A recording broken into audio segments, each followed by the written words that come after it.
Please, can you record this? And Sorry, Mr. Deji. Yeah. yeah, so let's see. So I'm going to share my screen. So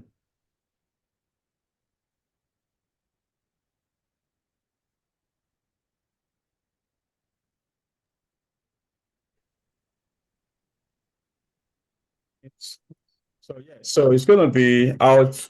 We can actually write to our test cases, but I would start the introductions today, so that you guys will know. Okay, if I've got a feature file or an acceptance criteria, what can I do? How do I write my test cases? Where should I start from? And I know that Rita has already gone through some part now. We're seeing different level of testing. Yeah, but now is basically practical part. I will start with test techniques, right? Then we'll go from there anyway. So, okay. So 1 minute, I'm gonna share the screen now.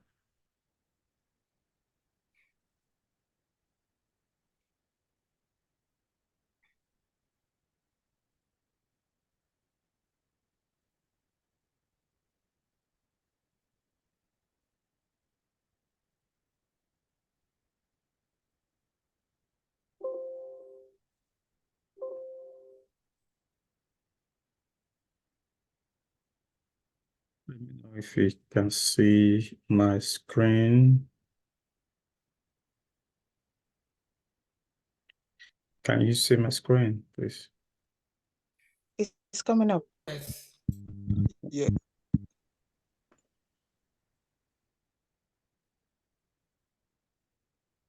Is it okay now? Yes, sir. Okay. All right, cool. So yeah, so I'll try to be a bit slow, but okay, let's try to finish this in half an hour. Okay. So now they've given you a specification or requirement. Okay. So how can you write your test cases? That's what we want to discuss. I will take like 15 minutes to discuss about the technique. Then after that, we'll look into a particular feature or a particular requirement and how can you write your test case. Okay, so that's what we are going to look at today. Okay, now in terms of writing your test case, I think Rita already mentioned static, dynamic, which I'm not going to bore you again with that in terms of the theory. So there are two different techniques that you can use. And she mentioned the technical informal walkthrough and everything in terms of reviews. So how do you do that in your practically, right? Now, BA has written a requirement. So they've assigned that to you. The first thing that you do is static testing, right? Which is basically you taking a story, right? And looking at that story even before that story is developed by the developer, you review them, right? You look at the technical part of the story. Is it complete? Is there anything missing in terms of data, in terms of flows? Even you could also look in terms of features or how that story is written. So you just look at it and say, is this story written in a way that can be developed? Is it comprehensive enough? Basically, it's like you are doing a review, like someone brought their project to you, like, thesis that you do in uni, and so, okay, can you please help me review in case there's any typo, any error? So that's what you are going to be doing first, okay? Looking at that story and then looking at, oh, is it written properly, right? So that is one thing that you need to do. Then after that, right, you move to dynamic. That story is developed by the user or by the developer rather, and then you would now say, I want to kind of test it now, right? You take the requirement and also the application and you try to compare them together to say, oh, is the application developed based on what the requirement says? So that's what you need to do. there are different ways to do this, right? If you have a story that has been written down, right, that means you have specification or requirement done. So if that is the case, then you can use any of this approach. But I will tell you the major two techniques that are relevant that people use more often are these two: equivalent partitioning and boundary value analysis. So those are the two that I'm going to focus on. So this is basically when you have a requirement of that's done. On this program, you're going to see that as well. Requirement will be written and you'll be expected to write the test cases based on that requirement. Okay. So now it's also possible that you don't have requirement written, right, for that particular story, because that also will happen when the requirement is not written for that story and you are meant to test it, or BA forgot that particular part of that requirement. Do you get it now? So then you are meant to test it as well, right? So that application is done, but there's no requirement for that particular feature, right? So what approach are you going to use, or techniques that you're going to use? There's also one that's called experience-based, right? Experience-based is now using your experience as a user or as a tester.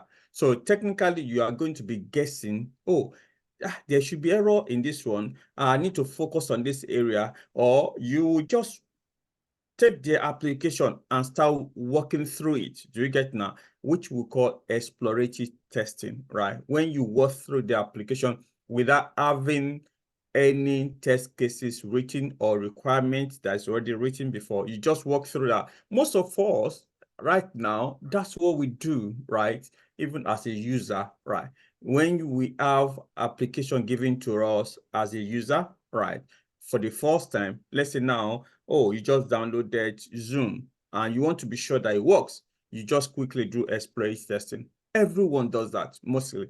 You bought a new let's say iPhone or mobile or anything, so you want to ensure that it works properly. You don't have requirements. You only know that this should work this way, but there's nothing written down about how it should work. What you are looking at is your experience, how you think that application should work or what that device should do. So you just use your exploratory, or you guess that I have a feeling, you have an hunch that there's an error here. So what you're actually doing at that particular time is using the experience-based technique to test the application. Also now, you have another one, which is called structure-based, right? This is when you have exposure to the code in the application, okay?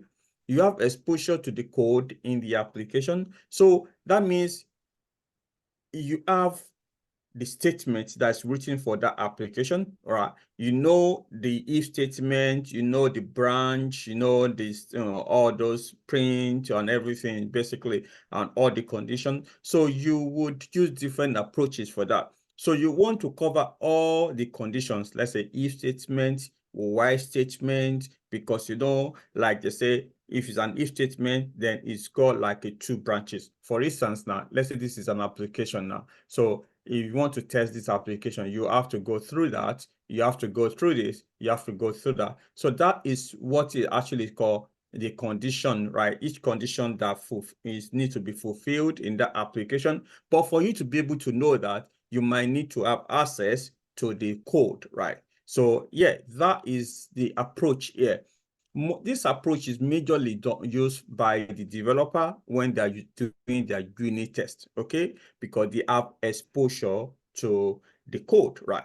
And also you can do statements, you can do decisions. So decision and condition are basically similar in the sense that, so you have the condition. So if this one is true, if this one is false, and then also the decision, what you do based on those particular conditions, okay? Then also you have the statement. After the decision, then you might have statement. So you would also say that when you cover 100% of your condition, you might have covered the 100% statement. Actually, this is one of those test, one of those questions that you see in ISEB testing, actually, when you do your ISEB certification. So one of those questions. So yeah, so that is that. So now to just wrap this up quickly, right? Static testing is when you don't use any of the requirements, and also the application is not ready yet. Application is not ready, and you are only reviewing the requirement or the documentation of the application, right? So that will be used to create the application. Then once the application is developed and you are testing the application, it becomes dynamic, and you have three parts or three different techniques that you can use. So once you have the specification base is when you have the requirement written, and your test cases is based on the requirement or the specification. So you can use any of these approaches or techniques. Or if you don't have the requirement and you are only using your experience to test it, right, then you can use error guessing, attacks, and exploratory testing. Okay. Or if you have exposure to the code, right, then you can use structure based. Like I said, the structure base is majorly used by developers, right? Specification base is majorly used by system testers that you've got exposure to the application. And then, of course, the ad hoc tester, anybody who you don't have you don't have visibility of the specification, then you can just do experience based. If you have any question, please do ask. I think I've covered that anyway. So okay. So now let's quickly go through equivalent partitioning, for instance, and we're going to talk about how you can use it as well. Okay. And equivalent partition is like I said, is one of the techniques for specification, right? Or black box testing. Black box is basically another way for specification. It's like you don't know what is happening at the box. Okay, it's totally black. So what you do is basically use specification. Okay, so the idea behind this is that you divide your test cases or your test condition into partitions, right? And you say, oh, if this particular test case behave in this way, so you group them into equivalent partitions, right? So you be able to establish that, oh, they behave the same way, this test case behave the same way. So if you're able to cover this particular test case, you can actually say, yeah, I've covered everything related to that. So let's say, for instance, an application accepts even numbers, okay? And they say this application accepts even numbers. You can group them into equivalent partition to say, oh, it's only even numbers. So you don't need to do 1, 2, 4, 6, 7. You just supply only 2, because you've been able to partition that into equivalent classes. Okay. So I can say, oh, 2 and 4 and 6 and 8 and 10 will behave the same way because they are all even numbers. So also, you also look at the invalid ones as well, like 1, 3, and 5. So they're all going to behave the same way because they are odd numbers. So we get. So that is one way to kind of partition your test cases into equivalent partitions. So that is one way. So, and that is one system. And also, this system is so fundamental for any tester, I would say, because in this approach, you can even divide your test cases into valid and invalid test cases, right? So I will tell you, when you are doing your testing, ensure that you test both valid test case and invalid test case. It is not sufficient enough for you to only say, I can confirm this application can do this. You also need to confirm that this application cannot do this as well. So for instance, let's say this application is used by teenagers, right? You also want to confirm that this application cannot be used by anyone that's not teenager. Okay, so this application can be used by people in Blue Sky. You can verify that, okay? But you should also need to verify that someone that is not in Blue Sky should not use the application. So there's two ways. You need to verify the both valid and invalid criteria, actually, because in some cases, your requirement might only focus on the valid ones, okay? Telling you this application should do this. And now when you are developing your test cases, you also need to consider that, okay, BA said the application should do this, or you also want to test the application should not do that. You verify and you put invalid data, and you are expected that those invalid data should not pass. That is your criteria. Okay, this is a valid example. You have an application that accepts 1 to 99. So you do 0, 1, and yeah, like that. Anyway, this is your valid scenario, and this is your invalid one, and this is another invalid partition, right? So, and this is your valid partition. 0 will behave differently from 1 to 99. Anything between 1 and 99 will behave the same way. So you only need one data from this partition. And also you need any data after 100 as another partition. So that is one thing I can say. So now boundary value analysis. I'll tell you, when you go for interviews, okay, you want to also know this particular step very, very well, actually, because that's one other thing that you will use to boast about, okay? So, and if for boundary value analysis, you would want to use this when you are talking about boundaries. This particular technique is normally used for numbers, okay? Most often numbers, when of course the number is one that you can be able to say they are on the boundary. So you will partition, or you have boundaries for your test cases, okay? And the same way, now we have this particular test data or application again that accepts 1 to 99, right? So this should look familiar to you. So now you want to say, 0, the system should not accept. 1, the system should accept. And 99 or 98 and 99, the system should accept. In the case of equivalent partition, you only need one value in each of the partition, and that is sufficient for you. But in the case of boundary, you will need the lower boundary and the upper boundary, okay? So in this case, you will need 1 and 99, right? Which is what we call two-pointer boundary value, right? So basically, it's 0 and 1 and 99. That's what you need, okay? And then you will need the 100 as well as one of those partitions, okay?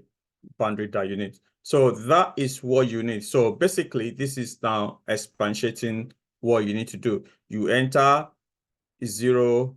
So this is another one anyway. So, and you have an application, which you're going to see as well. Application that accept password, but the password should be minimum of 6 characters and maximum of 10 characters. Some of us will have seen that. So you want to also test that as well to see that when you enter anything between 0 and 5, right, the application should reject it, okay?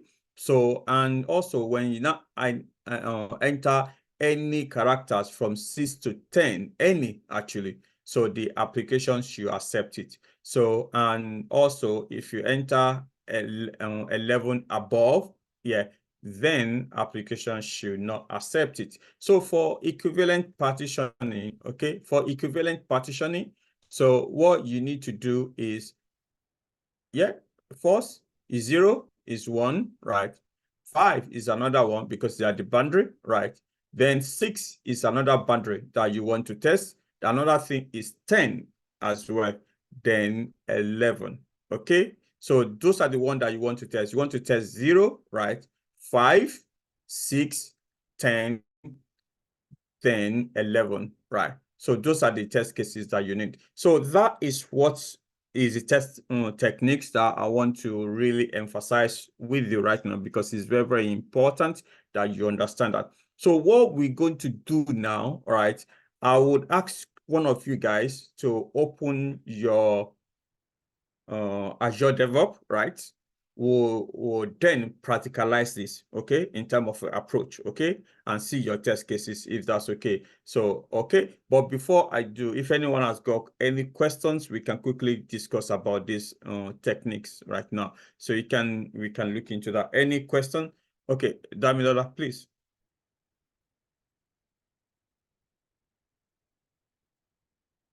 Not a question actually, just about Azure DevOps. Fine, that's all. Not a question. Okay, all right. So you want to share your screen, right? Yes. Okay, all right, cool. I'm coming to that, so you can share your screen. Get ready. Okay. Has anyone got any question about these techniques? Okay. All right. The person that's sharing this recording, can you stop recording? Okay, because it's even good that it's just short session. Okay, so that yeah, and we can do the second part if that's okay. If you can stop recording and start another one.